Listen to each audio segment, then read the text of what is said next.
अस्सलाम वालेकुम दोस्तों, उम्मीद है आप सब लोग ठीक होंगे।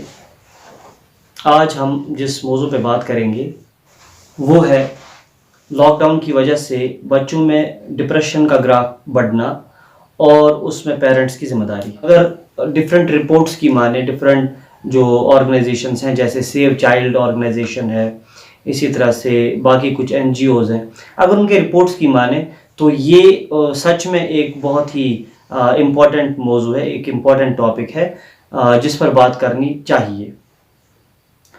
तो बच्चों में देखा गया है कि पिछले लॉकडाउन की वजह से अगर अमेरिका में देखें तो हर 4 बच्चों में से एक डिप्रेशन और एंजाइटी का शिकार है। और दूसरा, अगर बाकी इन कंट्रीज़ में देखें तो कुल मिलाकर अगर रिपोर्ट्स की इन जनरल बात करें तो पता चलता है कि डिप्रेशंस का ग्राफ जो है वो 65% बढ़ गया है, 65%। तो इसी तरह से अगर बच्चों का ये देखें तो बच्चे तो यूजुअली वल्नरेबल होते हैं डिप्रेशंस की, एडोलसेंट्स वल्नरेबल होते हैं, बच्चे वल्नरेबल होते हैं कि वो जल्दी डिप्रेस्ड हो जाते हैं, जल्दी स्ट्रेस में आ जाते हैं, जल्दी एंजाइटी फील करते हैं।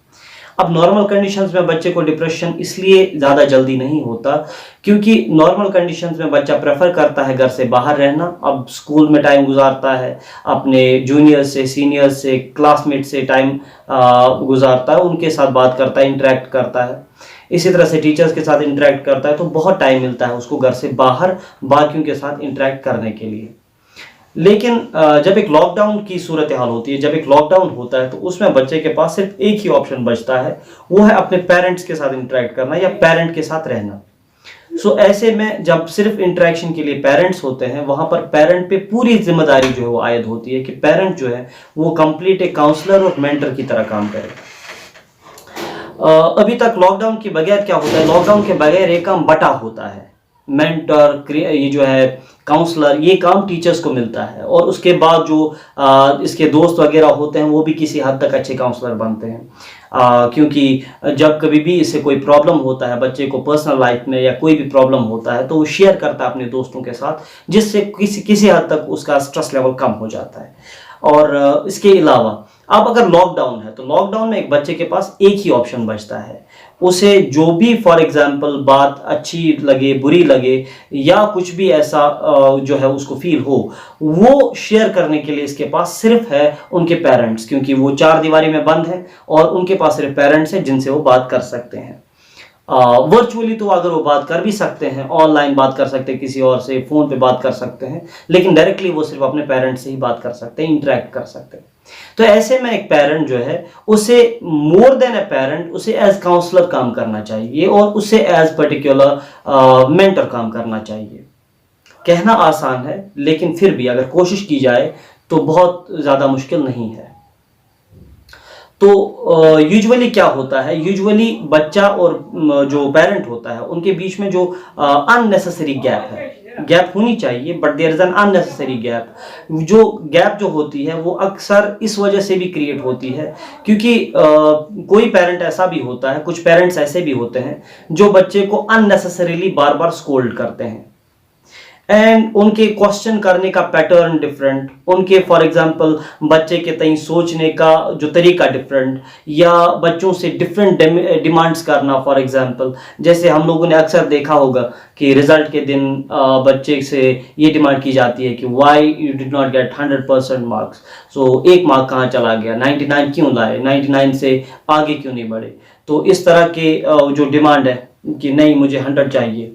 तो इसी तरह से फॉर एग्जांपल ज़रा सी बात पे बच्चे को स्कोल्ड करना या बच्चे पे एतबार कम करना। सबसे बड़ा प्रॉब्लम ये है कि पेरेंट्स जब बच्चे पर एतबार नहीं करते, उस पर जब वो भरोसा नहीं करते, जब भी बच्चा घर आ जाए, हो सकता है उससे कोई गलती हुई भी हो, कभी स्कूल में मार पड़ी हो या कोई फॉर एग्जाम्पल स्कूल का काम होमवर्क ना किया हो, तो पेरेंट्स सबसे पहले जजमेंटल होके सोचते हैं कि ये इसने डेलिबरेटली नहीं किया। तो उसके बाद जो बच्चे और पेरेंट के बीच में जो गैप है वो बढ़ता चला जाता है।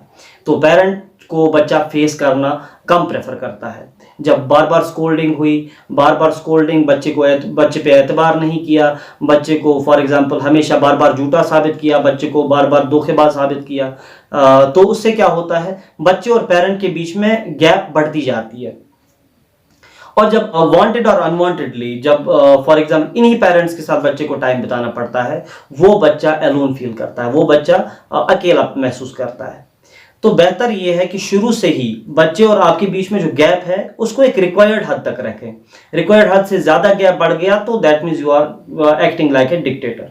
सो पेरेंट्स जब डिक्टेटर बन जाते हैं तो उसके बाद बच्चे जो हैं वो बगावत पे आ ही जाते हैं, क्योंकि वो 15 साल या 16 साल या 17 साल तक बर्दाश्त करेंगे इसे, लेकिन उसके बाद वो इन चीज़ों से बागी हो जाते हैं। तो उसके बाद पेरेंट और बच्चे के बीच में जो डिफरेंसेस हैं वो अनबन तक आ जाती हैं, और उसके बाद धीरे धीरे क्या होता है वो तो हमारी सोसाइटीज़ में क्वाइट एविडेंट है। तो इसीलिए सबसे पहली चीज़ जो managing the particular stress in the children, पहली इंपॉर्टेंट चीज़ वो ये है कि पेरेंटिंग में एक सुधार आ जाए। वो ये है कि पेरेंट्स और बच्चों के बीच में जो गैप है उसको किसी हद तक कम किया जाए, ये पहली बात। दूसरी बात ये है कि पेरेंट्स कभी कभी डांट डपट तो होती है, डांट डपट बहुत ज़रूरी भी होती है, स्कोल्डिंग द चाइल्ड, या बच्चे को सही मानों में उसको एक तरबियत देना, क्योंकि बच्चे को तरबियत देना भी बहुत ज़रूरी है। लेकिन अगर देखा जाए तो कुछ ऐसे केसेस भी देखे गए हैं और जिनमें पेरेंट्स बच्चों को इसलिए स्कोल्ड नहीं करते कि बच्चे ने कोई गलती की है, इसलिए स्कोल्ड नहीं कर रहे हैं कि वो इसलिए इस्लाह कर रहे हैं, बल्कि देखा ये भी गया है कि कभी कभी पेरेंट्स अपनी फ्रस्ट्रेशंस को निकालने के लिए बच्चे को स्कोल्ड करते हैं।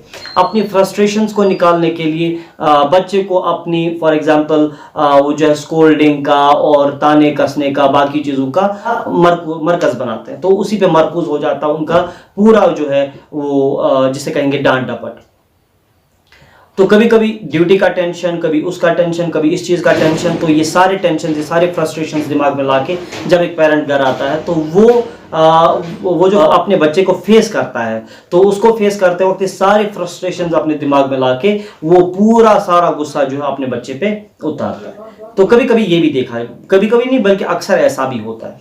तो ये दूसरा रीज़न है कि बच्चा आपके सामने एलियन क्यों फील करता है।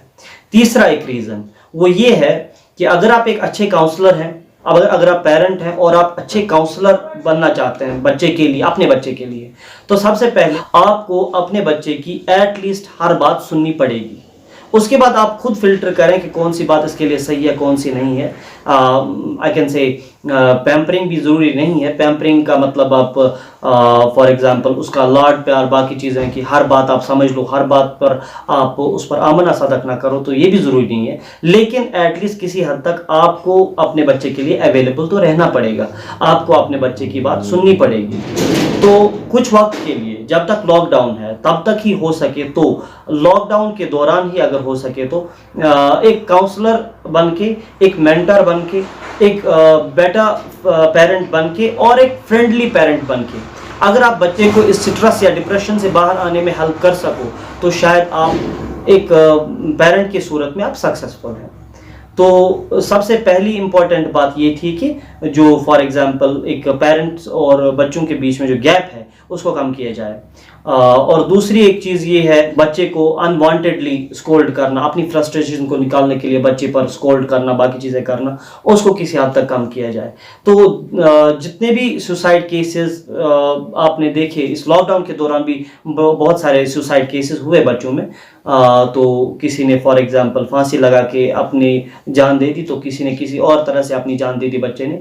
तो छोटे बच्चों में ऐसा क्या डिप्रेशन है? तो डिप्रेशन सिर्फ यही है कि वो बाहर नहीं जा सकते, अपने दोस्तों से नहीं मिल सकते, अपने स्कूल नहीं जा सकते, अपने पीयर लर्नर से, अपने सीनियर्स जूनियर से, अपने टीचर से बात नहीं करते। अपने जो टीचर्स होते हैं वो भी काउंसलर्स होते हैं, अच्छे खासे काउंसलर्स होते हैं, तो उनसे बात नहीं हो पा रही है, जिसकी वजह से उनके पास कोई दूसरा ऑप्शन नहीं बचता बात करने के लिए, तो वो अलोन फील करते हैं।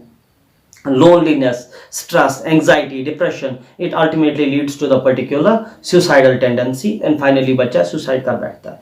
तो बच्चों को बचाने की बहुत ज़रूरत है इस वक्त डिप्रेशन से। सेव चाइल्ड ऑर्गेनाइजेशन का एक रिपोर्ट छपा था जो 7 मई छपा था। तो 7 मई के उस रिपोर्ट में लिखा था कि बच्चों में अमेरिका में, जो मैं पहले ही आपसे अर्ज कर चुका हूँ, तो in every 4 children 1 of the child is particularly having depression. 1 in 4 children is having depression, 1:4 ratio. तो कश्मीर में तो डिप्रेशन का हाल आपको मालूम ही है, यहाँ almost 50% of the people already are having the depression. अब ग्राफ और बढ़ता जा रहा है, यहाँ भी। और यहाँ कश्मीर में लॉकडाउन की वजह से एक और चीज़ भी होती है, अक्सर यहाँ नेट भी बंद रहता है, फ़ोन भी बंद रहते हैं, तो यहाँ का लॉकडाउन कुछ ज़्यादा स्ट्रिक्ट होता है, जिसकी वजह से बच्चे ज़्यादा लोनली फील कर सकते हैं। इसीलिए ये चूँकि एक पहला वीडियो है इस सीरीज़ का, तो इंशाल्लाह आगे कुछ और वीडियोस भी आने वाले हैं। तो पेरेंटिंग के बारे में थोड़े से टिप्स या जो गलतियां पेरेंटिंग में होती हैं, अक्सर मैं कहता हूं कि कश्मीर में या इंडिया में या अगर हम बात करेंगे इंडो पाक रीजन में ही पेरेंटिंग जो है वो उतनी अच्छी नहीं है। पेरेंटिंग उतनी अच्छी नहीं है का मतलब ये है कि पेरेंटिंग में कहीं ना कहीं कुछ ऐसी प्रॉब्लम्स हैं जिससे बच्चे जो आगे उनकी तरबियत जो है वो उसमें कमी रह जाती है। तो इसीलिए इस वीडियो सीरीज में हम बात करेंगे पेरेंटिंग पे ही, या पेरेंटिंग में जो चीज़ों का ख्याल रखना पड़ेगा या जो चीज़ों का ख्याल नहीं रखा जा रहा है उन पे बात करेंगे। तो आज की हमारी ये गुजारिश यही थी कि पेरेंट्स जो हैं वो बेटर काउंसलर्स बनने की कोशिश करें और अपने बच्चे के लिए बेटर मेंटर्स बनने की कोशिश करें, उनके साथ टाइम स्पेंड करें और अपनी फ्रस्ट्रेशंस बच्चों पे ना निकालें। और कुछ वक्त के लिए, हाँ हो सकता है पेरेंट्स के आपस में कोई भी डिफरेंसेस होते हैं, लेकिन जब आपके घर में एक बच्चा है तो आप समझ लें कि आपके घर में एक चलता फिरता सीसीटीवी कैमरा है, तो दैट मीन्स वो मॉनिटर कर रहा है चीज़ों को। और किसी भी बच्चे को ये सारी चीज़ें जो हैं वो पसंद नहीं है कि उसके घर में जो माहौल है वो कुछ ऐसा वैसा रहे। इसीलिए आप कुछ वक्त के लिए, या जब जितनी देर बच्चा आपके आसपास है उतनी देर आप अपनी डिफरेंसेस को ताक पे रखें और उतनी देर अपनी डिफरेंसेस को बुला के आप बच्चे पे ही अपना जो है अपना फोकस कर लें। और आप ऐसे ही फॉर एग्जांपल ऐसे लाइफ गुजारने की कोशिश करें कि जिससे बच्चा सीख भी जाएगा और बच्चे की नफ्सियात पे बुरा असर पड़ेगा भी नहीं। तो ये इन चीज़ों की बहुत ज़रूरत है। कुछ वक्त के लिए डिफरेंसेस को बुला दें एंड कुछ वक्त के लिए बच्चे की तरबियत का ही सोचें कि बच्चे को कैसे तरबियत मिलेगी। वरना अगर घरों में माहौल जो है वो होता है, ये बात मैं क्यों कह रहा हूँ, क्योंकि एक रिपोर्ट ये भी आई थी कि 65% ये भी था इत्तेफाक से 65% जो है वो डोमेस्टिक वायलेंसेस में इंक्रीज हो गया है। लॉकडाउन के दौरान डोमेस्टिक वायलेंसेस 65% इंक्रीज हो गए हैं। तो जो है मियाँ बीवी के झगड़े या घरेलू झगड़े जो हैं उनमें इंक्रीज हुआ है, तो उससे भी बच्चे की नफ्सियात पे बुरा असर पड़ रहा है। इसलिए मैं कह रहा था कि कुछ वक्त के लिए अगर डिफरेंसेस को, अपने आप से डिफरेंसेस को अगर ताक में रखा जाए और बच्चे की तरबियत पे मरकूज किया जाए अपना वक्त, या इसी तरह से अपना जो माइंड सेट है या थॉट पैटर्न है वो डिज़ाइन किया जाए कि बच्चे को कैसे पॉजिटिव अप्रोच मिले और इसके अलावा बच्चे को तरबियत मिले, तो ये सारी चीज़ें की जाएंगी तो शायद एक बेटर पेरेंटिंग हो सकती है लॉकडाउन में बच्चे को डिप्रेशन से निकालने के लिए। इसके अलावा बच्चे को स्कोल्ड करते वक्त भी इस बात का खास ख्याल रखें कि आप जो बच्चे को कह रहे हो, जो वर्ड्स आप यूज़ कर रहे हो बच्चे को डांटने के वक्त या बच्चे की इस्लाह के लिए आप डांटें, लेकिन उस वक्त भी आप जो वर्ड्स का इस्तेमाल कर रहे हो या जिस तरह के अल्फाज कह रहे हो उसका भी ख्याल रखें, क्योंकि बच्चा हमेशा के लिए ये बातें याद रखता है। ये उसके जहन में हमेशा के लिए रहने वाली चीज़ें, हमेशा के लिए रहने वाला इम्प्रेशन बनता है। तो इसीलिए आप कोई भी ऐसी बात बच्चे के साथ ना करें डांटने के लिए, ताकि उसकी नफ्सियात पे बुरा असर पड़े या वो इस वजह से भी डिप्रेशन का शिकार हो जाए। तो बच्चे का डिप्रेशन दूर करने के लिए सबसे पहले बेटर मेंटर्स एंड काउंसलर्स बनने की ज़रूरत है। उसको डांटने के लिए बेटर ये है कि आप उन वर्ड्स का इस्तेमाल करें, अगर उसकी इस्लाह भी ज़रूरी है, लेकिन उसकी इस्लाह के लिए भी ऐसे अल्फाज इस्तेमाल ना करें जिससे उसकी नफ्सियात पे बुरा असर पड़े। तीसरा, अननेसेसरीली जो हम उन्हें स्कोल्ड करते हैं, डांटते हैं बार बार या अपना फ्रस्ट्रेशन उन पर निकालते हो, उसको कम करने की ज़रूरत है। और इसके अलावा जो बच्चे पर एतबार करने की ज़रूरत है, बच्चे को ट्रस्ट वर्दी समझने की ज़रूरत है, उन्हें ये समझाने की ज़रूरत है कि वी ट्रस्ट यू, हम आप पे भरोसा कर रहे हैं, एतबार कर रहे हैं और उनकी बातें सुनने और उनकी प्रॉब्लम्स को सुनने के लिए आपको अवेलेबल रहना पड़ेगा एज पेरेंट।